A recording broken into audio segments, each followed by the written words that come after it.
Halo selamat datang di channel kami. Jangan lupa like, komen, dan subscribe.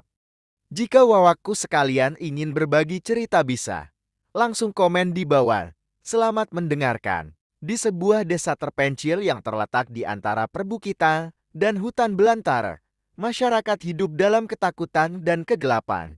Desa tersebut memiliki sejarah panjang tentang pengaruh mistis yang kuat, yang sebagian besar berakar dari seorang dukun legendaris bernama Kimandala. Kimandala adalah sosok yang ditakuti, dihormati, sekaligus dibenci oleh sebagian besar warga desa. Kekuasaannya atas dunia gaib begitu besar, sehingga ia dianggap tak terkalahkan. Kimandala dikenal dengan kemampuannya memanggil roh-roh jahat dan menciptakan penyakit misterius. Ia menggunakan kekuatan ini untuk mengendalikan orang-orang di desa dan mendapatkan apapun yang ia inginkan. Siapapun yang menolak keinginannya akan menghadapi nasib buruk yang tak terelakkan. Dalam beberapa dekade, tak ada satupun yang berani menantang kekuasaannya hingga seorang ustaz muda bernama Ustaz Rahman datang ke desa itu. Ustaz Rahman dikenal sebagai seorang pemuda yang memiliki ilmu agama yang mendalam. Ia datang ke desa itu bukan untuk mencari musuh, tetapi untuk menyebarkan dakwah dan menolong mereka yang sedang kesusahan. Namun, saat tiba di desa, ia segera mengetahui bahwa masyarakat desa telah lama berada di bawah cengkeraman kekuatan gelap Kimandal. Rumah-rumah dipenuhi dengan benda-benda mistis, dan malam-malam di desa itu penuh dengan bisikan halus yang membawa ketakutan. Hari demi hari, Ustaz Rahman mulai bertemu dengan penduduk desa yang datang kepadanya, meminta nasihat dan bantuan. Mereka berbagi kisah tentang Kimandala dan kejahatannya yang semakin merajalela. Mereka berbicara tentang penyakit-penyakit misterius yang menimpa keluarga mereka, sawah yang tak menghasilkan panen, hingga kehilangan anggota keluarga yang tiba-tiba tanpa alasan yang jelas. Ustaz Rahman mendengar dengan penuh perhatian, dan setelah beberapa hari merenung, ia memutuskan untuk bertindak. Ustaz Rahman menyadari bahwa untuk mengakhiri teror ini, ia harus menghadapi Kimandala secara langsung. Tapi ia juga tahu bahwa pertarungan ini bukan hanya pertarungan fisik, melainkan pertarungan antara iman dan kegelapan. Setelah berdoa dan memohon perlindungan kepada Allah, ia mengumumkan niatnya kepada warga desa. Sebagian besar penduduk desa ketakutan dan mencoba mencegahnya, tetapi Rahman tetap teguh. Di malam yang gelap dan dingin ini, Ustaz Rahman menuju ke rumah Kimandala yang berada di tengah hutan. Rumah itu tersembunyi di balik pepohonan tinggi yang menimbulkan bayangan gelap seperti mulut kegelapan yang siap menelan siapapun yang mendekat. Angin berhembus kencang, membawa suara-suara samar yang seolah memperingatkan Rahman untuk mundur. Tapi ia terus melangkah dengan tasbih di tangan dan Al-Quran di genggamannya. Kimandala sudah menunggu di halaman rumahnya. Dukun tua itu berdiri dengan wajah yang dipenuhi oleh kebencian. Aura kegelapan tampak mengelilinginya, dan dari kegelapan itu, makhluk-makhluk halus mulai bermunculan bayangan yang menjelma menjadi sosok menakutkan, siap menyerang siapapun yang mengganggu sang dukun. "Aku sudah mendengar tentangmu, Ustaz Rahman," kata Kimandala dengan suara serar.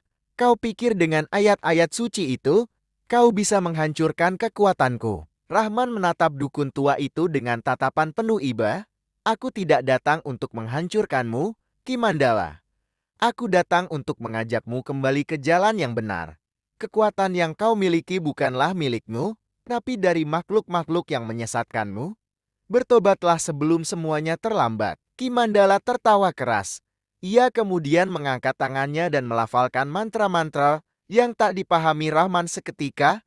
Angin di sekitar mereka semakin kencang dan makhluk-makhluk gaib mulai menyerang. Ustaz Rahman tak gentar dengan suara yang tenang, namun tegas ia mulai melantunkan ayat-ayat Al-Quran. Maka dimulailah pertarungan antara dua dunia iman melawan kegelapan. Makhluk-makhluk halus yang dipanggil oleh Kimandala melayang ke arah Rahman dengan cepat, mencoba menembus pertahanannya. Namun, setiap kali mereka mendekat, cahaya terang yang berasal dari ayat-ayat suci Rahman menghalau mereka, membuat mereka terbang menjauh dengan jeritan kesakitan. Kimandala semakin marah.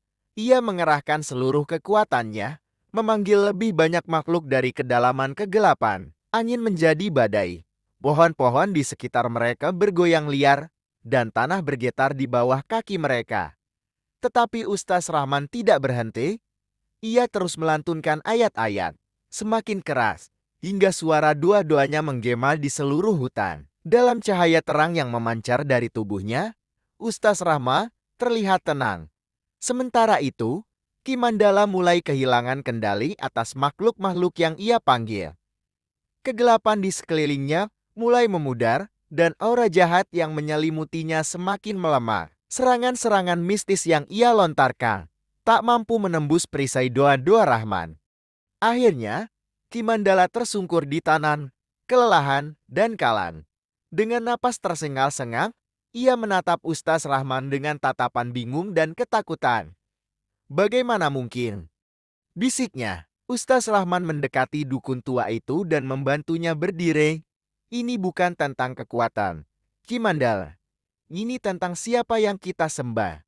Allah Maha Kuasa dan Maha Pengampun. Masih ada waktu bagimu untuk bertobat dan kembali kepadanya." Dengan air mata yang mengalir, Ki Mandala akhirnya mengakui kekalahannya. Ia memohon ampunat dan meminta agar Rahman menuntunnya dalam doa. Malam itu, dengan hati yang penuh penyesalan, Ki Mandala meninggalkan segala kekuatan jahatnya dan kembali ke jalan yang benar. Desa itu akhirnya bebas dari kegelapan yang telah lama menguasai mereka. Penduduknya hidup dalam kedamaian, dan Ustaz Rahman melanjutkan dakwahnya ke desa-desa lain, menyebarkan pesan bahwa iman dan doa adalah bentang terkuat dalam menghadapi segala cobaan.